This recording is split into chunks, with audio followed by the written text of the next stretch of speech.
Guten Tag and welcome to another episode of Cape and Cowl Unlimited. I'm your host Alex Burns and I'm joined as always by Stephen Carter. Hello. We are some pretty lucky fans this time. Oh yes. 2016 is going to be awesome. I've been looking forward to this year. Yeah, we're starting most of our videos like that at the moment because we're just so excited. There's so much to look forward to this year, not least of all Captain America Civil War. Yes, indeed. This is the Marvel bash-up. There's been a lot of verses going on at the moment, so we've got like Daredevil and Punisher, Batman and Superman, and obviously Cap versus Iron Man. Yeah, plus everyone else involved in the movie. Black Widow versus Hawkeye. It's basically another Avengers film, isn't it? But this time they're throwing down against each other rather than fighting some sort of big bad now. Like the name suggests, we have got heroes versus heroes, but to be honest, that's as far as the story goes in terms of the comic. Really, to be honest, we're going to see Cap on the side of not registering and things like that. Iron Man, it seems weird in this universe now that Iron Man is suddenly trusting the system. And that he wants some accountability for what superheroes do. He's always been such an AWOL character that sort of gave a big to any sort of sign of authority. Like walking through the whole I'm Iron Man spiel, announcing on live television to the Mandarin, come and get me. This is my address. He's always been so. But he's changed, right? Tony Stark's character development over. What we saw in Avengers Age of Ultron has drawn some criticism. It's kind of got a lot darker, isn't it? Yeah. I guess they're just paving the way for Civil War, really, when it comes to it. So he's starting to make all these controversial decisions and things like that. So, what was it? At the end of Ultron, he was sort of deciding... Well, he does a timeout, doesn't he? Like he did at the end of Iron Man 3. Yeah. But rolls back in. So here he is again, assisting the US government. What sort of situation are we going to find Tony Stark in that he's become a lapdog to hunt down? It's almost like what happens in The Dark Knight Returns. The government are like, "Yo, can you bring Batman in?" And Superman's like, "Yup."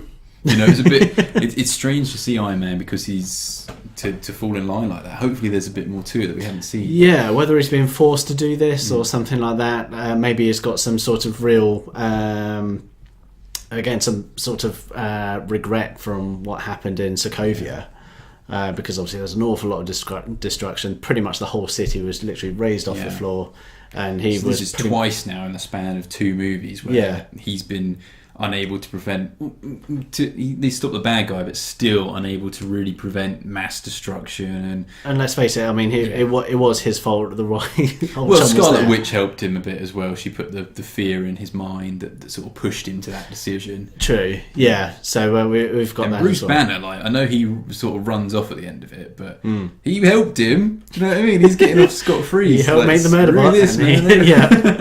And he's just wandering off. Yeah.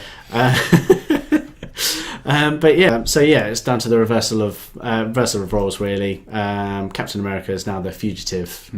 He's now he didn't really trust the system in the first place, did he? Especially with Winter Soldier.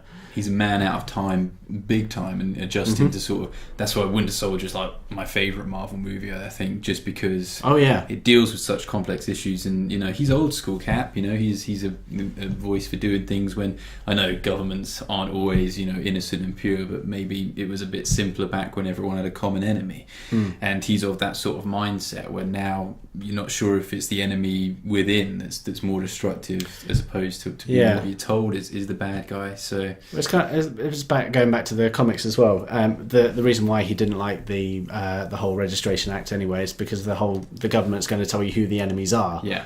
So he could well find out that he's just fighting against one of his former friends because the government don't like him, and it seems like that's been reflected in the film as well. Yeah. It seems like Bucky's become the target. And he's finally managed to get him on side. Basically, he's managed to somehow get past all the mind wipe. Till the end of the line, buddy. Yeah. But that's great. I mean, they're bringing it back to this is personal for Captain America. It's not an ideological struggle. It's like you're coming after one of my guys, one of my never leave a man behind sort of thing. Yeah. This is someone he went to war with, growing up, protected him. He wants to return the favour. And we got that one scene, haven't we? Yeah. The heartbroken, so was I, from Tony Stark. Yeah, exactly. So is it like losing one friend at the expense of, protecting another? So this is a real sort of padding for what's to come in the future of the Marvel universe, because it's a change of the status quo. We already saw at Age of Ultron, we pretty much had a different Avenger lineup. You know, we're going to see right that at the end. team We had in the action, new Avengers, didn't we? Yeah. It seems like they were setting up the new Avengers, and now it seems like it's already going to pot, really, because we had War Machine on the same team right at the end of Avengers Age of Ultron, didn't we? He was going to be part of the new Avengers lineup. And he's gone back to Tony Stark's side, really. And we see him getting his ass handed to him in the trailer as well. Big time. And that goes on to the next suggestion about who's actually is everyone going to survive in this film?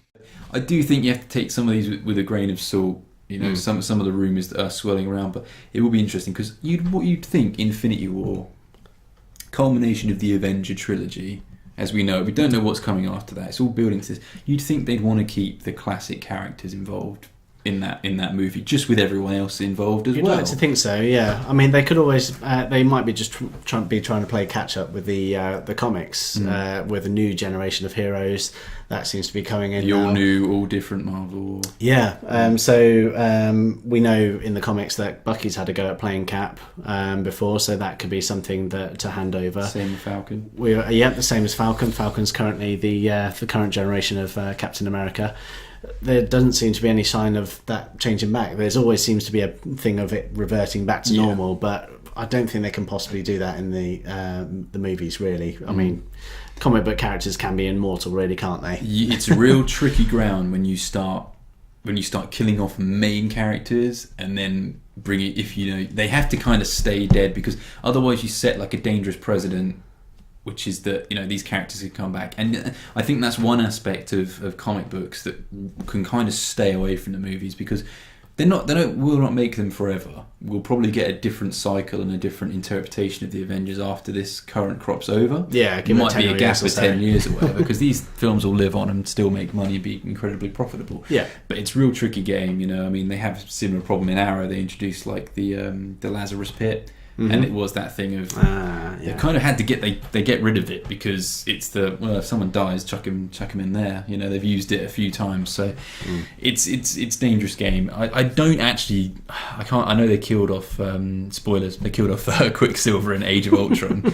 I don't know if any of the current crop are going to receive the same fate. Actually, I think what's going to be more damaging is friendships that are broken. I mean, Hawkeye, he always seems to be the one that might die. I could see him maybe losing something. Potentially. It looked like they were setting it up in the previous movie, to be honest. Man. Well, he only missed it by a second, didn't he, Quicksilver? Yeah. It wasn't sad to see him go, but Hawkeye might have got a bit more of a reaction. But it will be interesting. It'll be different. This is a different kind of movie. Yeah, I mean, like the comics had as well, there's a lot of repercussions felt afterwards, long after the events of Civil War. There was still the Superhero Registration Act that continued after the events anyway. It wasn't like it was scrapped straight away. So there were still the new Avengers, which were like underground basically now, with Luke Cage and Spider-Man sort of working against this system. And then you had the authentic Avengers with Iron Man and the Sentry and people like that, just sort of trying to rein it in. It would be interesting to see if that continues in this sort of ilk, and whether Avengers Part 1 that with the Infinity War is going to have that. They're just going to have all this difficulty trying to rein in all these renegades heroes, whilst trying to combat this the big bad of Thanos. What we also have to remember is this is the Captain America Civil War is the Captain America 3. As much as it's being billed as Avengers 2.5, this is third, and we haven't really seen past. We haven't had a fourth Iron Man movie. There's talks about it, so this is the culmination of that Captain America trilogy. It's kind of got to stand on its own. I do think, as much as there will be repercussions felt after the movie, like with any Marvel film, I do think we're going to get quite a definitive ending in terms of where they're leaving this character, what they want to say about this character, because it's a Captain America movie, and I'd hate for him to be overshadowed. I mean, there's a danger of that, isn't there? Yeah, there's a lot of there's new characters as well, isn't there? Exactly. Yeah. Yeah, with the addition of Black Panther. They have to round out.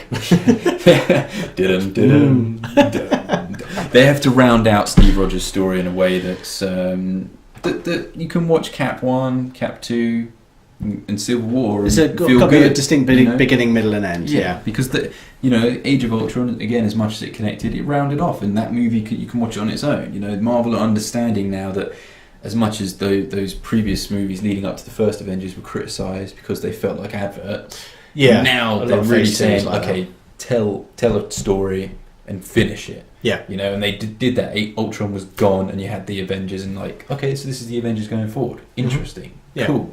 So I'm hoping that's the case for Captain America: Civil War. I'd hate for it to be a cliffhanger of an ending just to set up something else, but I think Marvel are too wise to do that sort of thing now. Yeah, there should be a distinct ending. I just think that there should be sort of still references and things like that. Just carry on over. Easter eggs, yeah. But we're super excited for Civil War. I mean, whose team are you on? Just sort of things. I think I've got to be Cap, really. Yeah, I think I'm going for Cap as well. I mean, it's just it's weird. Iron Man's obviously got his reasons, but I'm relating more to a friend aiding a friend. Yeah. So team Cap for us. Let us know your thoughts. Like and subscribe, and check out more on Cave and Cow. We'll keep you all in the know on Civil War. Until then, see you soon. See you later.